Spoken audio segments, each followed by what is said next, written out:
Tuesday's episode of Daily Bread coming at you live right at 12:15 on Tuesday on the East Coast.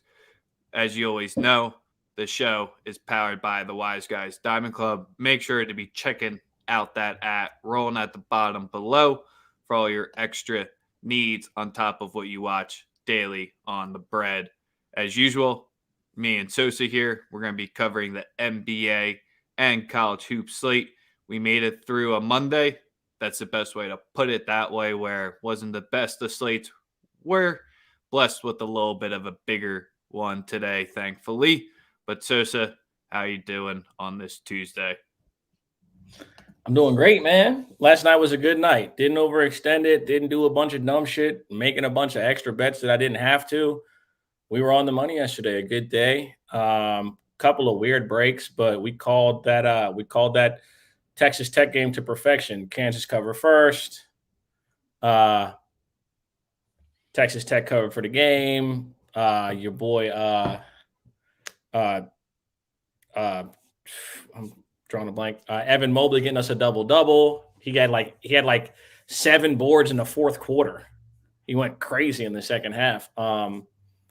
Just Darius Garland getting a double-double. Ian Hall and the Z tests are the only ones that are really going to the shit list from last night. Yeah, fucking Batazde fucking bomb. Batazde, not Batista, whatever. I'll never ever bet on that guy again.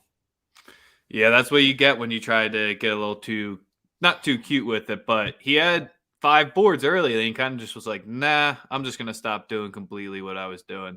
Right. But we're live currently on Twitter at Daily Bread Media, so make sure to give us a like and retweet there. And we're also live on Daily Bread Media on YouTube.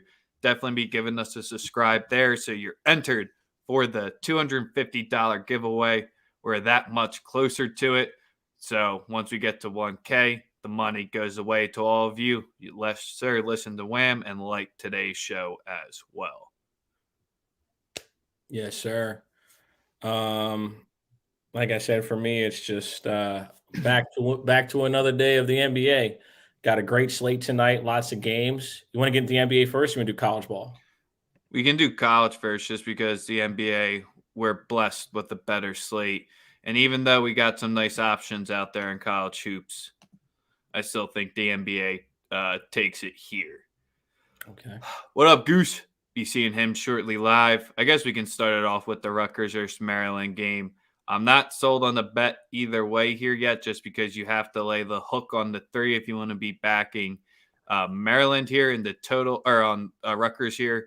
And on the total, it stayed at this 132.5. And I hate going to games and betting the under. But that's the way I lean here with these two offenses, the way that this styles up.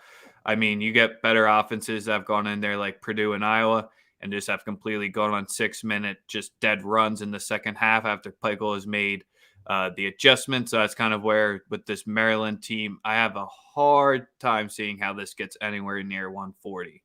Goose is going with 69 nice to 63. Yeah, I'm inclined to roll with the under as well. Neither of these teams make shots at a high enough clip for me to see them both hitting 70. No way. I just don't see it. I guess Tim does say it correctly. Right. They took down the number 1 the last time we were there. But it's hard to get up for Maryland. Yeah, but it's a Big Ten game that you have to win. All right. And Rutgers has no excuse to not win tonight. You're playing a team that fired their coach already this season. There is no expectations of this team. It should be a roll spot. Y'all want to be serious? Y'all want people to take y'all serious at Rutgers? You got to win this game by 6+, no question. All right, let's get to a more marquee matchup. And the way that you're saying, if you're serious, this is is Arizona serious game. A lot of people have them extremely high up the boards, and UCLA is a 3.5-point dog at home. Oh my God, this is wild to me. Like, we've been talking about Tommy Lloyd, how he can change around the program, and Arizona gives you what you need to succeed there. But Arizona, who have they beat recently? Nobody in January. No, and You're they've telling me Cal, Stanford, Utah, Colorado, or Washington? And you're really going to give me 3.5 UCLA at home? yeah, I like them full. I like them. I like them to win the game. Yeah, plus 145 on the money line. Yeah, I'm on the money line. I 3.5. fuck a 3.5 point spread. I'm not worried about the points. I think this UCLA team, they show up tonight. Walton calling the game. I have no idea. If Walton's calling the game, give me an alternate line on UCLA. I swear to God. I like Arizona, It's but on ESPN. Bill Walton calling the game. This is a UCLA smacks. This is Smack City. I'll be getting right home from the Rutgers game in perfect time for this. Yeah, I love I love UCLA in this spot. I think this UCLA team, I don't know what people's realistic expectations were for them. I think a lot of people do believe that they're a Final Four contending type of team, especially based off of performance from last year. Now, we do put a lot of stock into teams from the year before, but Mick Cronin has shown us that he has done a good job of taking over the program and building it. Yep, and they're only lost rebuilding it, I guess, because it's still UCLA at the end of the day. I mean, the tradition and the history is there, but they've had lulls they haven't won a championship forever, and then you have lulls in which you don't get to a Final Four or you don't even contend in the tournament. So what Cronin has done in a short period of time has been remarkable, especially tonight. In this situation at the crib, no way they should be dogs. No way. So you're going to take the plus 145? I'm on them for the money line, but the thing is, I didn't even get the price you got. I got them at 134. That's what I bet it at. So yeah, I'm doing the double. I like the 3.5 splitting it and the 145 just because the 3 in the hook, that could be key here. And the last thing to wrap up with this game, since I was rattling on Arizona's port stretch, the Pac-12, the middle and the bottom's just that bad. And sure, UCLA lost to Oregon at overtime at home, but what was way more impressive is they won at Colorado, which not many teams do, and Utah back-to-back. So sure, they're coming back home, got the big game up, took care of business on a tough road trip. This is the time you start to buy into Cronin's teams. Absolutely. No way they should be dogs at the crib. What play did you have lined up for tonight? For college ball, that was my actual one college basketball play, was UCLA. I really don't know what to make of this Colorado team against Oregon. I want to take Colorado, but they've let me down. I want to take. This is the time where when it's Oregon and you can get them under 10 points, you kind of just smack it and lay it with them, because this is the time that Altman comes around. If you look at his ATS numbers post to Christmas break, just historically, it just really doesn't matter if that number is under double digits. He's usually coming out on top, and Colorado on the road is, what's that number at right now? 8.5. Mm-hmm. I like it. I don't love it. I like it. On the road, I'm inclined to stay away. I mean, I was looking at Colorado State against Nevada, possibly the over. But then Colorado State, bro, like they can be so night and day and so dependent on the three-pointer that you can't take them you can't take an over in their game, because they could literally go 2 for 30 from 3. So I again, the college slate for me, I just feel like it's hard to navigate personally. Yep, because this is kind of where your Nova under. I really wouldn't want to try to do it with the Paul coming in, even though the Paul is very one-dimensional. They still just put points up on the board. Yeah. So that's kind of where, and you're laying at an 18-point spread. Just probably nice to stay away from that one. You got Kentucky also laying a big digit spread. So I'll just wrap it up with my last 2 plays of the night before we get into the NBA action here. I know Kentucky. We're going back to the Kentucky game at Miss State, even though Miss State can kind of pull it down, and I'm going to believe in Iverson Molnar tonight just to get this over the total here. I think this is set too low for my liking here at 142 minus 110. I expect this to go over.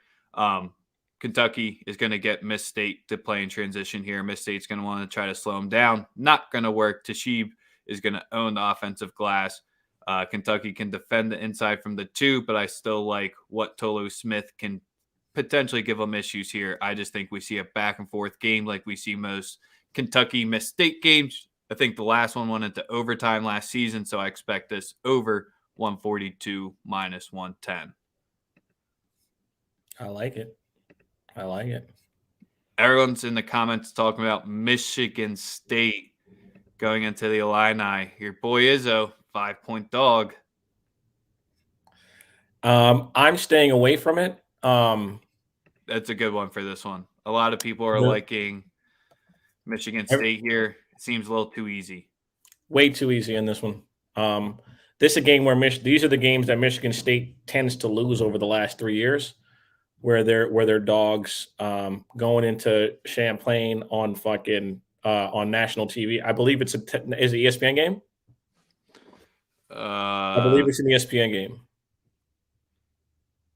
It's either that or Fox Sports 1, right? It's one or the other. That's not a Big Ten Network game. That's a nationally televised game for sure. It's the main 7 o'clock slate. Right. So I like Illinois to win outright, and to cover probably. And that should but I wouldn't bet it. I'm not betting it. I would never. I usually never bet against Izzo, but Izzo on the road in the Big Ten over the last couple of years has not been a good bet. He hasn't been as dominant as earlier in his career, and the last couple of years he's relied on a back half schedule at home to get in the tournament. Because they usually are not that great. They usually lose a couple games in Big Ten here to teams that they shouldn't necessarily lose to, and then that's just how the program works. So I personally like if I were to bet it, it'd be Illinois tonight. That's just my thing. And if you want to have some crazy sauce tonight, it's a perfect night for you. If you want to be backing or fading Auburn the first time as number 1. If you really want to take Missouri, I wouldn't advise into doing it. But if you want to go for it, by all means. The way we're going to wrap it up: Boise State -5, -110 over Wyoming. Wyoming has been the team's little darling so far this season of the Mountain West. People are thinking they're legit. Boise's going to put them in their place tonight. Easy. Probably goes under. Boise had the nice win at San Diego State, but that was their first game back off a break. Wyoming, they're just going to allow Boise to end each possession in a shot attempt because they don't hit the offensive boards well and they don't turn them over. So I expect Boise to get as many shots up as they want. Yes, Steven saying not Boise. Well, it is what it is. We got Kevin Link confirming. We got Bill Walton on it, so we like it. Oh, we love it. Bill Walton calling a game at Pauley. Oh, best of luck. Best of fucking luck. Kofi is supposed to be playing 4th game in 7 days, coming from Tough Road. It's all right. Boise at the crib, right? Yeah. Boise at the crib. Boise got that depth. Boise's got that depth. And for everyone tuned in right now, make sure you guys are sharing out the YouTube link. Make sure you guys are liking and subscribing to Daily Bread Media. We appreciate you guys tuning in with us daily. I have quite a few plays for the NBA. I have a special parlay for everyone that oh man, you said the magic words. And I'm gonna get into my plays today, man. First off, first play of the night is we're gonna go with Jaylen Brown to get 25 plus. Jaylen Brown missed a bunch of games at the beginning of the year on a road trip in which he wants to come out and play better on the road. And also, it's a bit of a fade of Jason Tatum coming off a 50-point game. Usually when players come off of 50-point games, they don't come anywhere close to that the next game. So you say regression's real? Returning to the mean? Yeah, that's a real thing. So I'm on Jaylen Brown over 24.5. That's his base number. 25 plus, I love it to -115. I think that Jaylen Brown on the road comes out and he balls out tonight. That's my first play. And then also I'd take any team against Sacramento offensively. They fucking stink. The second play is to put to your point on that one, in the road games at the Kings, where if you get a 220 or higher, it's 11-5 to the over. So it's a good time to fade the Kings on the road, or at least think there will be a bunch of points scored in road games when they list them high. So don't be scared of the high number.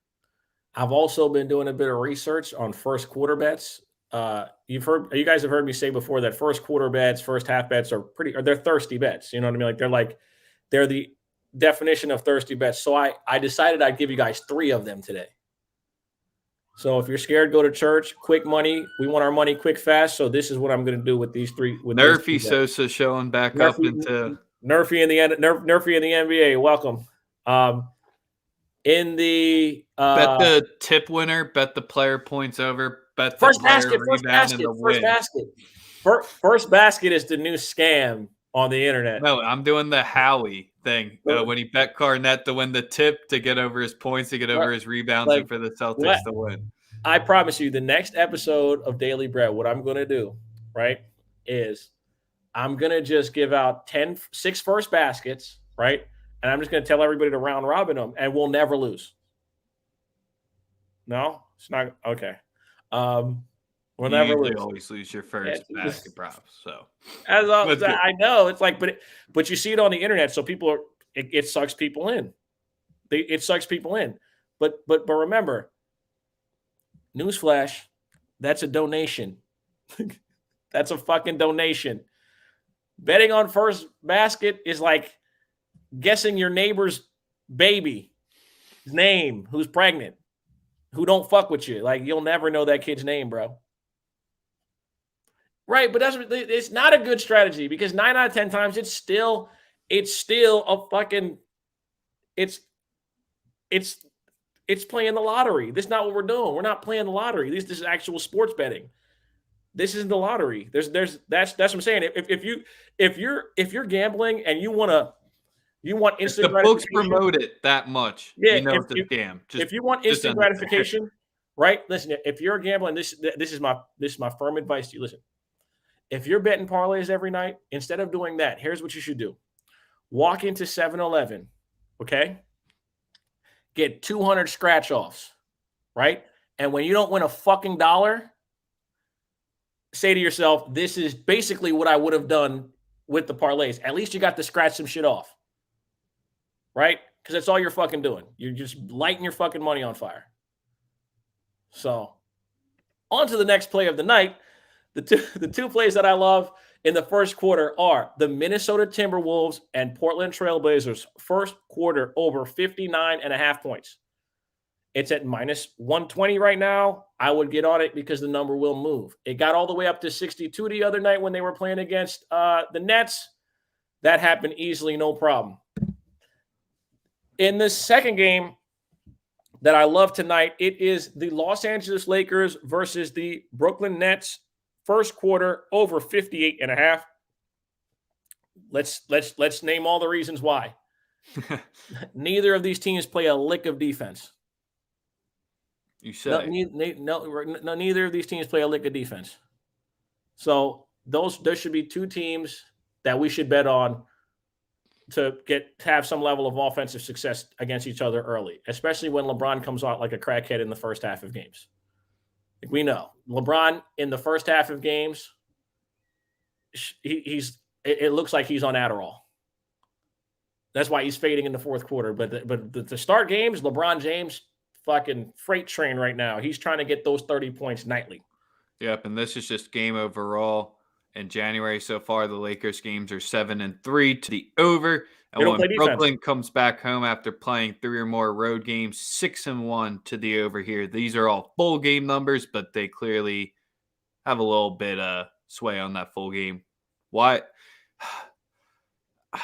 I guess, do we back Brooklyn to just win? Brooklyn got a winning record? Yes. Lakers can't beat teams with winning records. My boy Eddie, dog. I just love that you're a good sport about this, bro. They are 6-10 straight up when playing a team with a winning record for the season. Yes, and went outside of the game against Utah that they won last week, right? They hadn't beaten a team with a winning fucking record since November 10th. Yeah, when the record was like 5-3, and that counts as a winning record. Okay, just to clarify. So, if you're betting the Lakers, best of luck, bro. I Yeah, mean, they have a stat for in the second half of the season that officially just started up, so I'll be able to track that going forward. They're 1-1 currently on that, as Sosa said. The Utah game kind of doesn't count. like I said, I'm going early over in the first quarter, man. So that's what it is. I'm going early first quarter over. You know that they're going to come out with energy. The Nets at home, it's going to be the James Harden show. James Harden triple double, worth a bet every single time KD and Kyrie are not in the lineup. Why would you deviate from it? His rebounds, his assist, it's you have to bet it.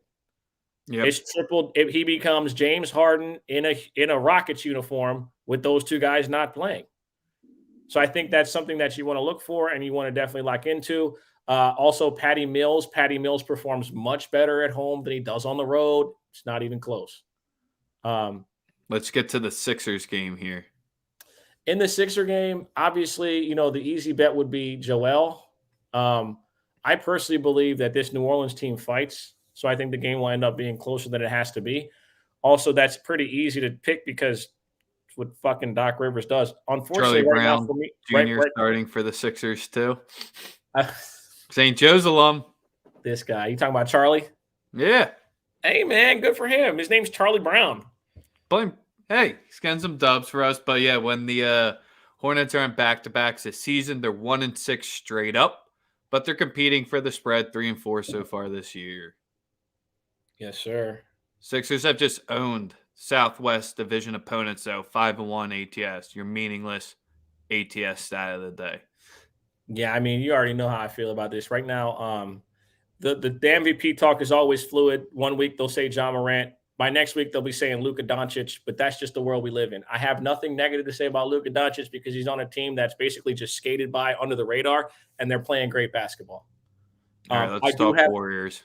I do have one contrarian play in regards to tonight, and if you're scared, go to church on it. It is the Golden State Warriors versus the Dallas Mavericks. I'm betting the game to go over. Oh, Mavericks games, 14-31 to the over this season. Sosa saying Woodard finds its level. They're 1-11 in January games. So I'm rocking with the over rattling tonight. It off. I'm rocking with the over tonight, bro. Listen, I'm fair. I'm very fair. Okay, Steph Curry is playing like hot dog water. He fucking stinks right now. He stinks. He has never shot the ball this bad in his fucking life. Now, y'all can tell me it's because Draymond not playing, but my God, if that's the only reason, they better put that man in bubble wrap to the playoffs because I don't know how much of this fucking horrendous play from Steph Curry I can stomach. He has been awful. All you people on the internet caping for him, be honest. He's played like dog shit. Y'all just don't want to be honest. Steph Curry has stunk it up all year. The only thing cool that he did was break a record at Madison Square Garden this season. That's it. All you assholes calling him an MVP candidate still need to shut the fuck up forever. See? I'm fair. I'm fair. There you go. That's what people want. People want me to they say I'm unfair when it comes to Steph. He's sucked all year, bro. The only thing he's done is broken a record. He broke a 3-point record, and the world crowned him as the fucking league MVP, talking about, well, his gravity is why they – no, it's not it. It's not it. Jokic is top 3, top 2. I like Embiid. You're not going to talk me off of it. You're not going to talk me off of Embiid. Right now, the man's averaging more points than minutes over the last month. I don't give a fuck about them assists. You got anything else in that one? Little small 3.5 point spread. You think Dallas can win outright and give the Warriors their 4th straight loss? I like the over tonight. I believe in Steph, man. Give me a 50 click. I think the last time they played, what was it? January 5th. It was 99-82. I love that you're calling your shot here. Ugly. They got to make some shots tonight. All right, shout out to Larry June. Green juice on a Tuesday. I can't really say anything back to that. I don't drink green juice. You know the deal, man. But I just got two more plays, and we can get up out of here. I am rocking with my boy Ant Davis to have a game tonight. Those baby guards will have nothing for him. Over 21.5. You got to lock it in. Also, D'Angelo Russell at over 7.5 assists. I mean, he's averaging 9.5 over his last 7 games. You got to roll with it. So, you know what I'm saying? Like I said, the play on the Dallas game is just a completely contrarian angle. You don't have to agree with it. You don't have to be good. You don't have to be scared. All that. And that's fine. If you don't want to bet it, don't bet it. I'm not telling you have to. This is your motherfucking money. I know I bet my money on it. Yes, sir. So, And I know one thing you said that we'd never do again is touch a Kentucky game, and I played one tonight. Just had to remind you of that. And Sosa, as we were talking on the stream, that UCLA number came flying down as well. Great. It's so the hook came off the 3, and then the money line where I got the plus 45 earlier came down to plus 130. So I guess all you guys were slamming it in the chat. Yeah. I'm not betting on Christian Wood again, ever. No Houston Rocket will get a dime of my money. Not one. Not one Houston Rocket will get my fucking bread ever this season. They don't know what they're doing in Houston at all. So that's pretty much all I got for today, man. I ain't got anything else either. I'm gonna have some more stuff for the Diamond Club, the Rosen MVP. No. Anyway, I love him though. Love having a great year. But he not the MVP. Any other questions before we get out of here? Just drop them in the comments. And yeah. I got anything really else? Make sure to give us a like and retweet on Twitter. Make sure to give us a like and subscribe on YouTube because once we get to that 1,000 subs, we're giving away $250. So other than the free money in the plays, we're giving you free money once you hit us there. Other than that, you're at 965, so we need 35 more. Let's get it there, people. Make us give away $250. Cater Mobley. Sorry. Ayo. Hey, Io's kind of proving me wrong right now. I didn't think he would be. It's kind of like Lamar Steve. If Lamar Stevens can keep it up and Io keep it up, great for them. But Io's had 5 good games. I mean, he's a beneficiary of getting a shit ton of minutes because of injury. I have nothing bad to say about him. I love the fact that he's a Chicago kid getting an opportunity in Chicago. I hope that he's very successful and he has a nice run with the Bulls. Shout out to whoever just subscribed to us. We just went to 966. Appreciate all of you. Until tomorrow, we're out.